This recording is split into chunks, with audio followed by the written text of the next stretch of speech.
Bismillahirrahmanirrahim. Assalamualaikum warahmatullahi ta'ala wabarakatuh.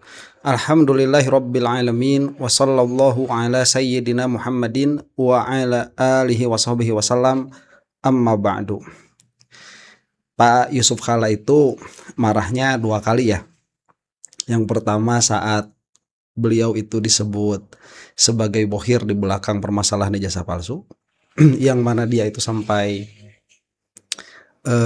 memperkarakan Rismon, yang sampai sekarang permasalahannya itu belum jelas kelanjutannya bagaimana. Kemudian yang kedua saat pembicaraannya dipotong, ya itu sudah tahu semua lah ya. Jadi dua kali marahnya tuh. Dan dari keduanya itu Pak Jokowi sudah memberikan respon. Nah yang terakhir yang akan kita saksikan ini diantaranya, memang ini adalah respon yang sangat pendek begitu. Cuman ini adalah respon yang khas. Tatkala Pak Yusuf Kalla kemarin kan mengatakan Jokowi itu tidak akan menjadi presiden kalau bukan karena saya. Atau dengan kalimat sebaliknya ya, bahwa Jokowi itu jadi presiden karena saya, kata Pak Yusuf Kalla itu. Nah itu menunjukkan besarnya jasa Pak Yusuf Kalla terhadap Jokowi. Jadi itu mengingatkan kepada para termulah, kalau mereka itu memang amat sangat menjunjung tinggi yang namanya adab ya, sopan santun sebagaimana mereka suka gembar-gemburkan itu, seharusnya mereka tidak menyerang Pak Yusuf Kalla, begitulah. Karena pada akhirnya itu hanya akan menunjukkan kedurhakaan mereka kalau mereka itu sebagaimana yang mereka klaim. Nah di dalam menanggapi ini Pak Jokowi biasa menanggapi dengan gayanya, yaitu playing victim, kemudian merendah. Yang sayangnya itu banyak orang tertipu. Bagi saya sikap seperti ini adalah sikap mengambil hati orang, yang mana kalau kita lihat, nanti akan kita lihat ya, bahwa di dalam merendahnya pun Joko Widodo itu berbohong. Jadi katanya merendah sampai tidak bisa direndahkan gitu ya. Aduh, bahasa-bahasa seperti itu di dalam dialektika berpikir nggak dipakai ya. Biasalah kalau sayangnya orang Indonesia itu terutama begitu ya, orang Jawa, Pulau Jawa secara keseluruhan, sukunya Sunda, sukunya apa Jawa, apapun itu bukanlah orang yang terbiasa dengan pola pikir yang tajam. Jadi kita itu terbiasanya dengan apa? Dengan sikap. Makanya ada bahasa adab lebih tinggi daripada ilmu. Padahal itu salah, itu perkataan itu. Dan ini bukan tempatnya untuk membahas. Kita akan saksikan dulu nih, ada beberapa video, ada 3 ya, dari siapa? Jokowi, kemudian Roy Suryo nanti, yang karena ini berkaitan dengan pemotongan videonya Pak Yusuf Kalla. Kemudian nanti ada Gus Ikdam nih yang puja-puji Jokowi ya. Kita akan lihat dulu responnya Jokowi terhadap pernyataan Pak Yusuf Kalla. Nah, Pak izin menanggapi pernyataan Pak JK kemarin sempat menyinggung Pak Jokowi terkait menjadi presiden karena ada jasanya Pak JK, itu tanggapannya seperti apa Pak? Ya saya ini bukan siapa-siapa. Nah, saya orang kampung. Sementara ini yang saya maksud ya, merendahnya pun berbohong. Apa maksudnya Jokowi ini? Saya itu bukan siapa-siapa. Jokowi, Anda itu mantan presiden Indonesia 2 periode. Nah orang-orang yang katakanlah ya mudah sekali dimanipulasi, ini akan termanipulasi oleh perkataan Jokowi seperti ini. Mengatakan ini tidak ada marah begitu ya, kemudian merendah sampai tidak bisa direndahkan sebagaimana saya katakan tadi. Padahal ini kan dodging the question ya, tidak dijawab pertanyaannya itu. Pada akhirnya pertanyaannya apa? Pertanyaannya itu bagaimana respon Anda, duhai Joko Widodo, terhadap pernyataan Pak Yusuf Kalla yang beliau itu mengatakan kalau bukan karena Pak Yusuf Kalla Anda tidak akan menjadi presiden, katakanlah begitu. Dia mengatakan saya ini bukan siapa-siapa. Ya apa urusannya? Apa persambungannya antara pertanyaan dengan jawaban? Ini hanyalah berusaha untuk membentuk supaya orang-orang itu keluar dari pertanyaan itu, yang mana pertanyaannya tidak dijawab. Dan bagi kami itu tidak usah dijawab karena faktanya memang demikian. Saya tidak mengatakan hakikat ya, di dalam syariatnya faktanya memang Pak Jokowi itu kalau tidak dibawa sama Pak Yusuf Kalla nggak bakalan jadi presiden. Jadi ini bohong kalau dikatakan bukan siapa-siapa itu. Lah kalau Jokowi itu memang merasa, katakanlah demikian ya, dia itu bukan siapa-siapa, terus kenapa merasa harga dirinya direndahkan? Karena orang yang bukan siapa-siapa, yang nobody, yang no one itu, dia tidak punya harga diri. Ya, ini maaf kata ya, kalau kita mau mengatakan saya itu bukan siapa-siapa dalam pengertian tidak memiliki kedudukan sosial di masyarakat, itu seperti orang-orang yang gelandangan tuh di pinggir-pinggir jalan tuh. Saya tidak mengatakan di sisi Allah Subhanahu wa taala ya, di sisi Allah mereka itu bisa jadi orang-orang yang paling tinggi derajatnya atau yang lebih tinggi daripada kita, bisa jadi. Dan besar kemungkinan itu. Tetapi kalau kita mengatakan Jokowi itu bukan siapa-siapa, kemudian dia memang merasa seperti itu, terus ngapain dia itu tersinggung dengan perkataan cuman disebut gak punya ijazah itu? Terus ngapain juga sampai mengkriminalisasi Roy Suryo dan kawan-kawan? Nah ini yang saya katakan bahwa di dalam merendahnya pun dia bohong. Nggak boleh seperti itu, ya nggak boleh. Ini sering di kita tuh para santri disuruh ngaji, saya emang nggak bisa apa-apa, padahal bisa begitu. Nggak boleh seperti itu. Ya tunjukkan saja kalau misalkan kamu bisanya ngajar nahwu, ya kamu ngajar nahwu. Kalau bisanya ngajar sorof, ya ngajar sorof begitu. Nggak usah, saya emang nggak bisa apa-apa. Kok begitu? Rasulullah SAW ini maaf begitu ya, karena suka orang-orang itu suka mengklaim bahwa merendah dengan berbohong seperti ini itu adalah perkara yang baik, perkara yang bagus, padahal tidak. Rasulullah SAW itu beliau mengatakan ana sayyidu waladi Adam wala fakhra. Saya ini adalah tuannya, junjunannya semua anak Adam. Tapi saya nggak bangga, biasa saja begitu. Nah itu kalau mau katakan saja kenyataannya apa. Tapi kan urusan hati itu bangga atau tidak, merasa lebih bagus atau tidak, itu kan urusan hati. Jangan seperti ini. Ya kalau ini mah merendah tapi berbohong. Hayo kamu mau lihat yang mana ya? Itu kacau lah. Memang banyak banyak adat di kita itu yang harus diluruskan.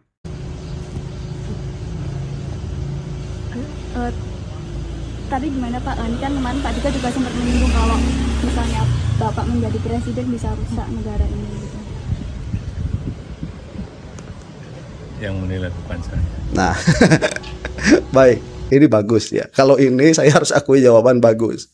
Ini jawaban diplomatis tanpa bohongnya seperti ini. Bagaimana tanggapan Bapak bahwa Pak YK mengatakan kalau dipimpin oleh Jokowi akan hancur negara? Jokowi bilang yang menilai bukan saya. Itu betul. Yang menilai siapa? Masyarakat berdasarkan data-data, atau kita katakanlah data speaks for itself ya. Data-data itu menunjukkan jawaban atas Pak Yusuf Kalla. Pertanyaannya begini, apakah benar yang dikatakan Yusuf Kalla begitu? Saya mah katakan benar itu ya. Dipimpin 10% sama Jokowi rusak. Itu banyak sekali indikatornya. Anda lihat sajalah data-data sebelum Jokowi, kemudian setelah Jokowi. Bagaimana, kemana keberpihakan di dalam pembangunan, kemudian bagaimana keberpihakan ke dalam kelompok-kelompok Islam. Kalau sekarang kita sudah bisa mengatakan kepada kelompok kepada kelompok beragama ya. Karena saya lihat Jokowi dan orang-orangnya ini, mereka itu tidak ragu untuk membuat konflik di masyarakat.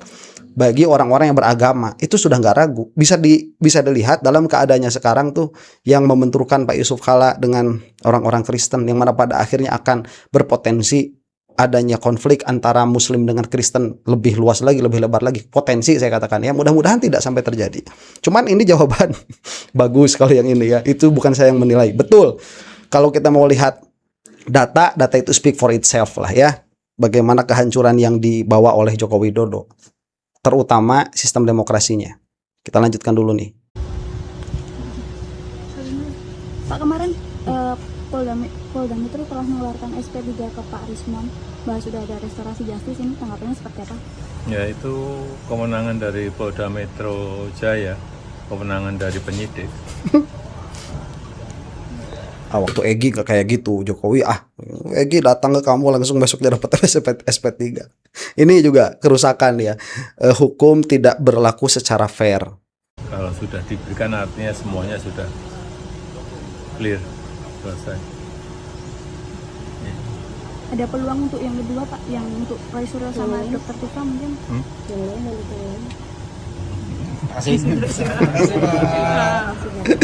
Nah itu udah gak butuh lah ya Roy Suryo sama Dr. Tipa. Kemarin berkasnya sudah dilimpahkan, yang mana seharusnya Rismond juga tidak mendapatkan itu, karena kemarin waktu Rismond mendapatkan restoratif justice itu sudah waktunya berkas dikembalikan kepada kejaksaan. Jadi harusnya itu dalam 14 hari dikembalikan kepada kejaksaan, nanti kalau ditolak balik lagi ke kepolisian. Terus seperti itu nggak jadi masalah begitu, supaya kita melihat bahwa ini memang terjadi perkembangan secara fair. Cuman kalau seperti ini ya tidak fair lah perkembangan kasus ijazah palsu ini. Nah, ini ada komentar dari Pak Roy Suryo sebelum kita nanti melihat Gus Ikdam tuh. Kita saksikan dulu. 1% dan dihilangkan bagian-bagian yang penting. Jadi pemotongan itu mengubah secara konteks. Dan orang yang ada di pembicaraan ini namanya Ade Armando Yusuf Kala, ya sedikit ya pinjam. Nah, jadi teman-teman semua, saya perlu menanggapi ini karena apa? Nama saya sampai disebut, sampai ada 3 konten di Coro TV. Ini saya tidak menyebutnya Cokro. Sengaja salah mas, bukan. Saya menyebutnya Coro. Coro itu apa artinya? Coro itu kecoa. Karena ini memang kanal kecoa. Teman-teman tahu? Pak Yusuf Kala ya, itu melakukan ceramah untuk buka puasa dan taraweh ya di Masjid Universitas Gadjah Mada asli pada hari Kamis tanggal 5 Maret 2026 yang lalu. Dan Pak Yusuf Kala tidak sendirian. Itu satu rangkaian. Pada tanggal 4-nya itu ada Prof. Brian. Prof. Brian itu adalah Menteri Pendidikan Tinggi kita. Tanggal 6 itu ada Prof. Din Samsudin, salah satu ahli kita juga. Tanggal 7 ada Prof. Mahfud. Jadi Pak JK itu tidak secara khusus sendiri terus tiba-tiba mengatakan itu. Memang beliau diminta untuk ceramah tentang global. Saya pada tanggal 5 itu juga bersama dengan Mas Kosinudin dan kawan-kawan. Kita ada di rumah Dubes Iran, ya, gitu. Jadi artinya kita juga senada dengan apa yang dilakukan oleh Pak JK. Tanggal 6-nya saya juga buka bersama Kagama, keluarga alumni Gadjah Mada Tangsel. Jadi artinya itu rangkaian peristiwa yang sebenarnya sangat bagus. Yang ingin saya sampaikan apa? Jahat banget ini Coro TV. Ceramah Pak JK sepanjang 43 menit 10 detik. Disingkat menjadi hanya 55 detik. Dipotong. Ini sebentar. Jadi, ini yang namanya dekontekstualisasi ya. Konteks dari pembicaraan itu dicabut. Nah, ini sering dilakukan oleh para termul, terutama buzzer-buzzernya itu ngambil itu bisa jadi lebih parah daripada AI ya. Karena AI itu kalau misalkan dia ketahuan dia itu artificial intelligence, dia selesai. Tapi kalau dekontekstualisasi itu memang betul-betul terjadi pembicaraannya. Yang berbicara kemarin siapa? Memang betul-betul Pak Yusuf Kala, itu bukan AI.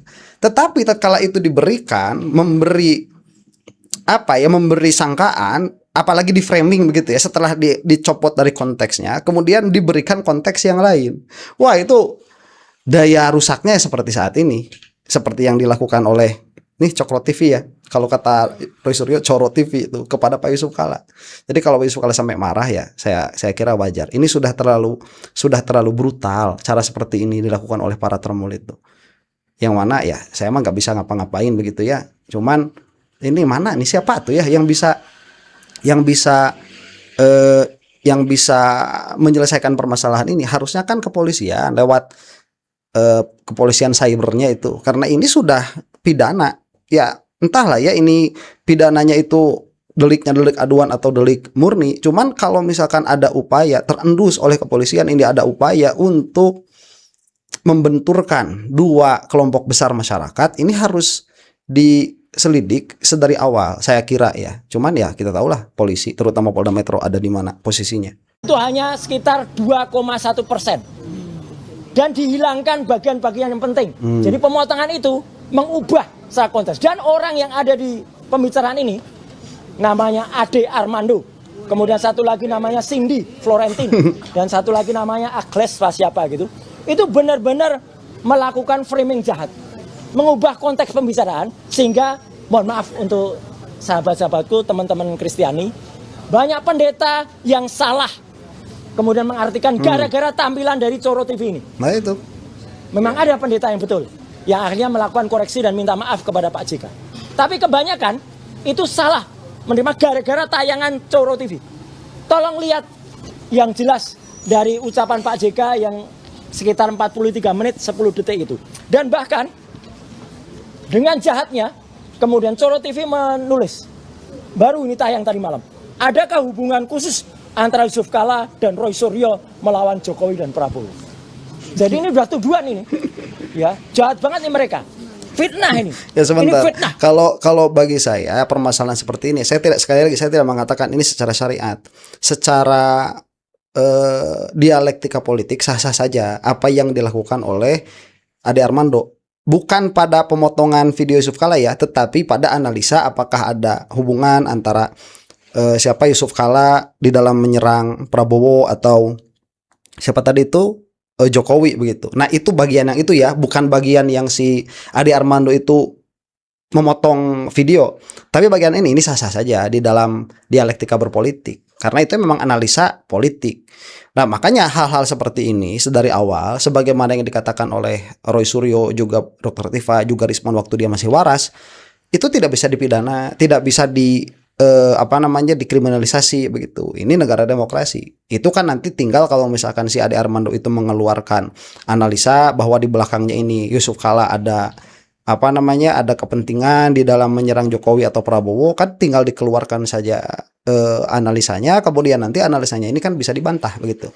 Itu kalau ini kecerdasan kita itu harus sampai kepada bisa membedakan mana antara mengabarkan dari suatu kebenaran, kemudian mana kita itu menganalisa dari data-data kebenaran-kebenaran yang ada, mana yang memfitnah begitu, katakanlah buhtan begitu ya, menisbatkan atau menyematkan suatu kejadian atau suatu perkataan kepada seseorang yang lain yang mana itu tidak berdasarkan bukti, bukan hasil analisa.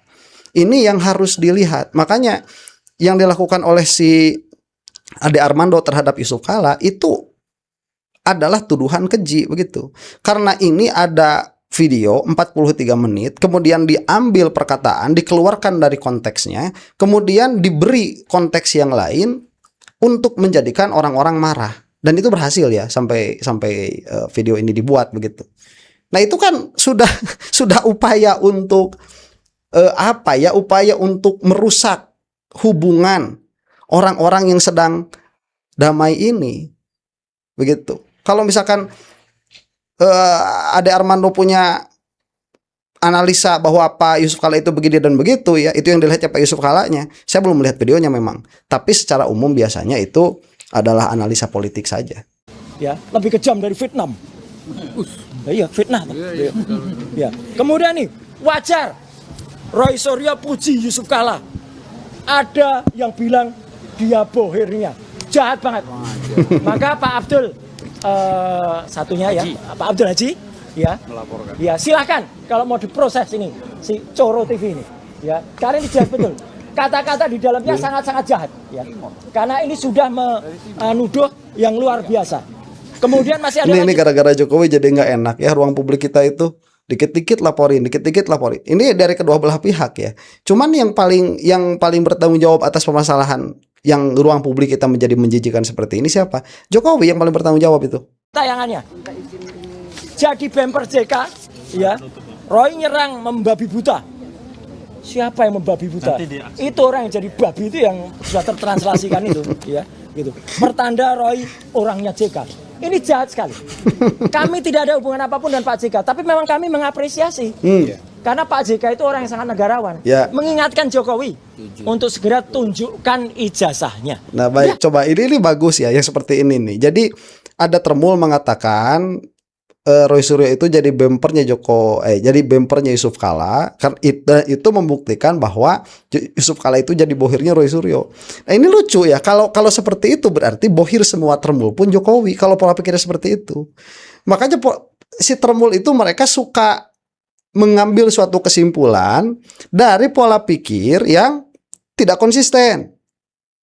Jadi kalau kita mau mengatakan yang namanya double standard itu seperti ini, yang mana itu menunjukkan kepada kecacatan berpikir.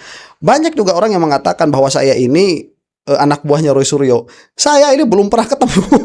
sama Roy Suryo itu saya di Garut, yang bersangkutan di Jakarta begitu, nomor HP-nya saya nggak tahu begitu. Kemudian ada yang mengatakan anak buahnya Anies Baswedan. Saya emang nggak berpolitik. Kita ini melihat sesuatu. Jadi tidak bisa kamu itu ya mengambil kesimpulan bahwa saya ini dibohirin sama Roy Suryo misalkan, atau dibohirin sama Anies Baswedan hanya karena saya itu melihat bahwa gesturnya Anies Baswedan misalkan atau gesturnya Roy Suryo itu lebih elegan daripada gesturnya Jokowi dan para termul.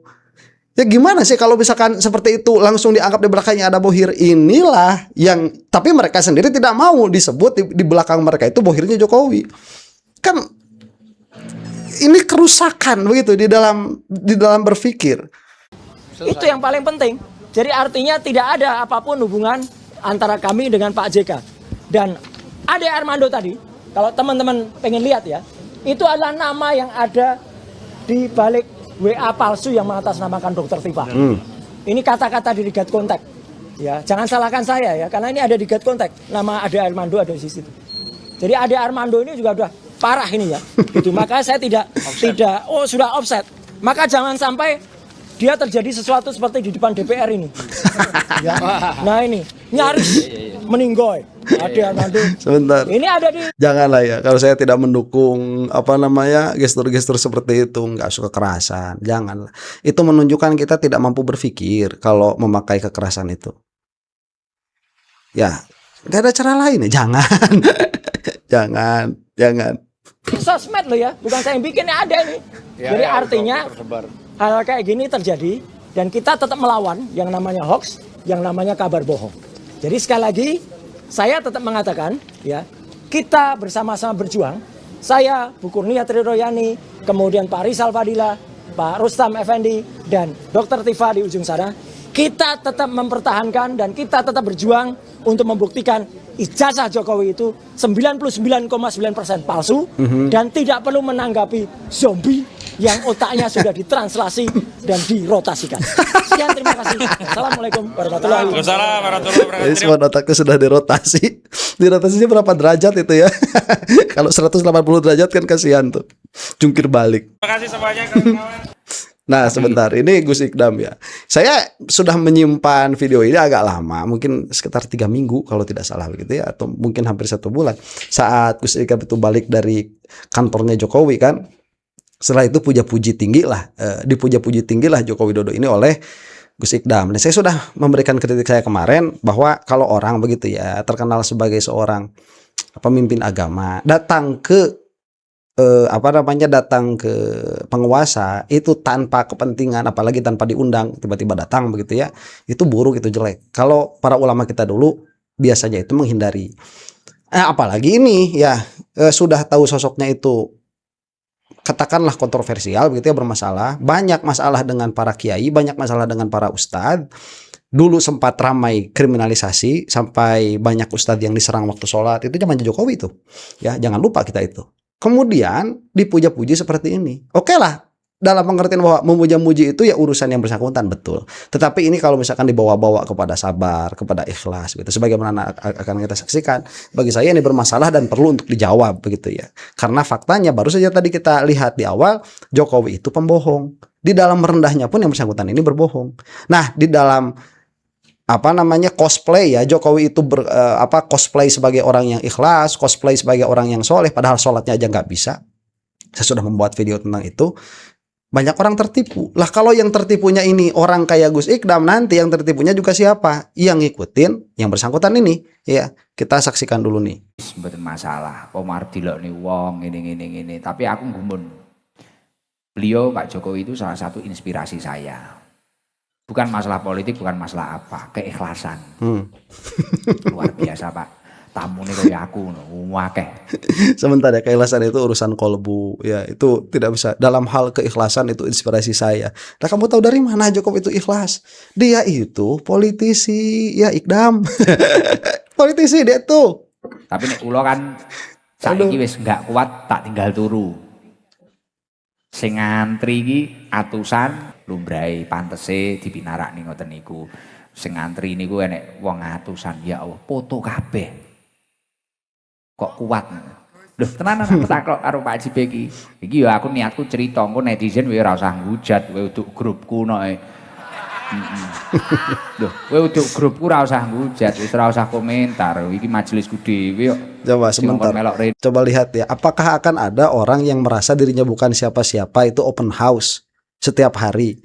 Ada nggak orang yang merasa bukan siapa-siapa open house? Bakalan ada tuh orang yang merasa bukan siapa-siapa tuh kayak tetangga-tetangga saya tuh ya.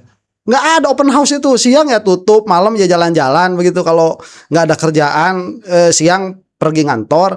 Kalau ngantor, kalau pensiun duduk di rumah. Itu bukan siapa-siapa tuh seperti itu. Ya bukan siapa-siapa kok. Tadi kan Jokowi bilang di awal bukan siapa-siapa. Terus ini katanya keikhlasan karena orang ngantri ratusan orang masih mau berfoto. Kalau saya itu udah ditinggal tidur. Ya itu saya nggak komentar ya. Nggak ada orang ngantri di rumah saya buat berfoto. Saya itu kalau berfoto suka kabur. Ini sopo kan ngono. Loh, aku cerita tenan, jenengan tak anggap keluarga. Kula sampai matur, ngeten iki jenengan remen to Bapak. Jenengan iku nampa tamu ngeten iki remen. Nggih mboten remen ngoten mboten Gus. Basa Jawa biasa. Biasa piantune. Mboten remen ngoten mboten Gus. Lah teng napa kok ngeten napa mboten saya? Loh capek Gus, kayak gini capek, tapi kasihan. Ada yang dari Sulawesi, Kalimantan, Sumatera dan itu nunggu mulai lama. Terus tak tanya pengennya apa? Salim sama foto. Ya udah, dulu saya berdiri nggak kuat, sekarang duduk. Sebentar Gus Ikdam ini tahu tidak kemarin di Tempo itu sudah dibongkar tuh masalah wisata tembok ratapan Solo tuh. Tahu nggak? Ini ada bohirnya. Ini ada apa? Di belakang ini ada organizernya, ya ada caloknya katakanlah demikian. Ini permasalahan politik, Ikdam. Jangan kamu itu kalau tidak paham masalah politik, jangan masuk ke situ. Jangan masuk. Mau keikhlasan itu lihat nih ya. Aduh, saya tuh ngenes ya kalau Ikdam itu menjadikan Jokowi sebagai inspirasi di dalam keikhlasan. Nih, kalau kamu mau datang bertamu itu jangan pansos begitu. Coba datang bikin konten kalau mau begitu ya. Datang ke ulama-ulama. Saya katakan beginilah, kiai-kiai NU tuh yang di masjid-masjid. Itu zone keikhlasannya itu lebih kuat daripada si Jokowi itu kalau mau. Ya, dan itu bisa berdampak positif bagi kiai-kiai yang ada dengan nama sebesar kamu begitu. Datang ke kampung-kampung yang ngajar nggak dibayar, ya jangankan besar begitu, kecil pun kagak. Tuh banyak tuh. Ini sekarang yang menjadi inspirasi itu adalah Pak Jokowi. Alah pansos itu mah ya. Saya jadi seuzon. Enggak seuzon karena memang kejadiannya ada dua pilihan. Si Ikdam ini punya dua pilihan nih. Mau datang ke Jokowi untuk mengatakan ini adalah inspirasi keikhlasan saya atau mau datang ke kiai kampung. Permasalahannya kenapa si Ikdam ini datangnya ke Jokowi? Itu kan ada motif di belakangnya. Begitu. Nah, motifnya apa? Yang datang sama saya mah pansos, itu saja motifnya. Yang datang sama saya. Di luar itu ada apa? Nggak tahu. Ya, kemungkinan yang nampak bagi saya itu. Allah, semisal saya yang jadi mantan presiden 2 periode, pilih turu nikmati urip karo itu. Cara aku, iya ora? Lho cara aku piye ngono? Wong cacah ngene iki lho ora dadi presiden ngono lho. Duwe dhuwit titik wis ngeslat iki. Cacah wi. Ya Allah, sabar. Istimewa, sabar. Terus sementara memang itulah yang harus dilakukan begitu ya. Jadi aduh gimana ya? Ikdam ini paham apa tidak prinsip negara kita itu apa, kemudian etika berdemokrasi itu bagaimana, etika seorang pemimpin itu bagaimana. Saya tidak tahu ya karena memang ceramahnya nggak seputar situ kok. Ceramahnya itu kan seputar joget, sedikit banyak nantinya baca kitab gitu. Ya, kemudian ini luas rahmat bagi orang-orang yang begini dan begitu, itulah yang saya tangkap. Saya tidak mengatakan Gus Ikdam jadi jelek 100%, tidak. Cuman ya kalau tidak biasa masuk ke dalam ranah yang tidak biasa masuk, ya jangan masuk begitu.